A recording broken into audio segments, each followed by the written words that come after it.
Bismillahirrahmanirrahim. Di samping itu ada aktivitas hati, dan ini lebih banyak berperan. Jadi dosa-dosa pikiran dan dosa-dosa hati.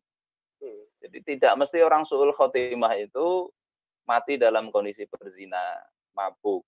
Kalau itu jelas itu su'ul khotimah. Tapi tidak mesti begitu. Ya. Ada orang yang baik-baik aja tapi mati kafir, bisa jadi begitu. Kalau dosa yang sifatnya bukan perbuatan itu juga banyak. Yang paling besar itu adalah syirik, menyekutukan Allah Subhanahu wa taala. Kalau itu tidak bertobat, nggak ada harapan. Allah tidak mengampuni ya orang yang menyekutukannya, dan dia mengampuni dosa selain itu. Termasuk kesyirikan ketika menganggap manusia itu lebih mampu mengatur dirinya daripada Allah Subhanahu wa taala. Allah katakan dalam surah At-Taubah, ittakhadhu akhbarahum wa ruhbanahum arbabam min dunillah. Mereka orang-orang Nasrani itu mengambil rahib dan pembesarnya sebagai Tuhan selain Allah. Kemudian Adi bin Hatim waktu itu, dia sebelumnya Nasrani, mengatakan sesungguhnya mereka orang-orang Nasrani itu tidaklah menyembah, tidak menuhankan rahib dan pendeta. Apa kata Rasulullah SAW? Betul, tetapi mereka itu menghalalkan yang Allah haramkan dan mengharamkan yang Allah halalkan. Tumat tabi'uhum, kemudian mereka itu mengikutinya. Itulah yang dimaksud dengan menyembah rahib dan pendeta selain Allah Subhanahu wa taala. Jadi ini penting, sikap bahwasanya aturan Allah itu adalah aturan yang terbaik. Ini harus ada di dalam benak kita. Jangan sampai kita berpikir seperti tadi. Itu masuk dalam kategori kesyirikan. Kalau sampai i'tiqad dalam hati.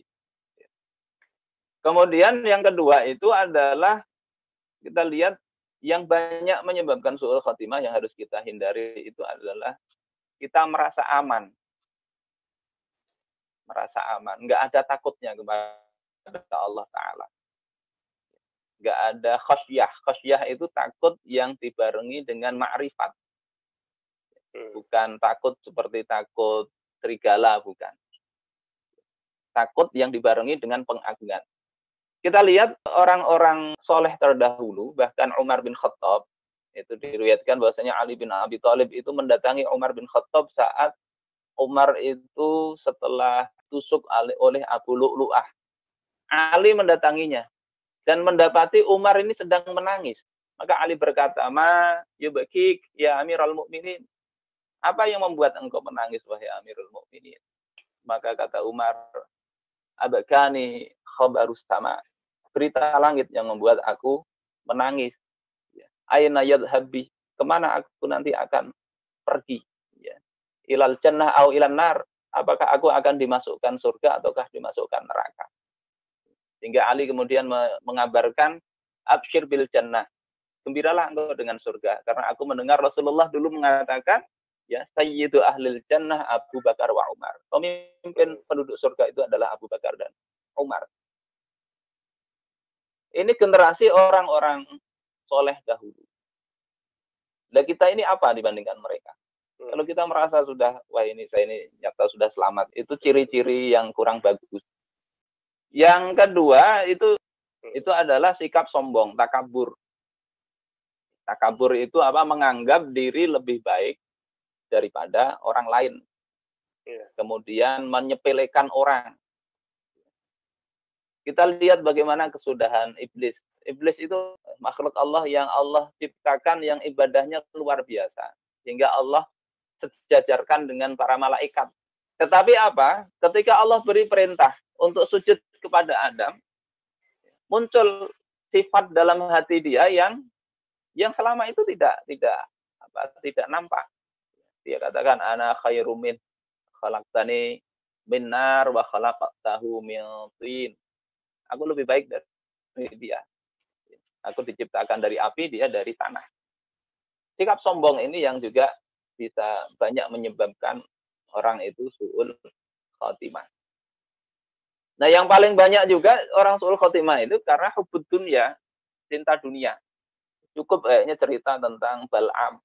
Bagaimana dia orang yang Allah berikan karomah, doanya mustajab. Tapi para ulama ahli tafsir memasukkannya itu ke dalam surah Al-A'raf. Ya. Walau syi'na la rafa'naha. Kalau kami kehendaki, kami angkat dia. Walakinnahu akhlada ilal ard. Tetapi dia itu lebih condong kepada kehidupan dunia. Wattaba'a hawa, mengikuti hawa nafsunya, fama saluhu kama salil kal. Perumpamaannya itu adalah seperti anjing. Jadi dia ini diutus oleh Nabi Musa untuk mendakwahi suku Kanaan, tetapi justru dia tergoda dengan iming-iming dari penguasa di situ. Sehingga mendapatkan hadiah. Justru akhirnya berbalik menentang dakwahnya Nabi Musa alaihissalam.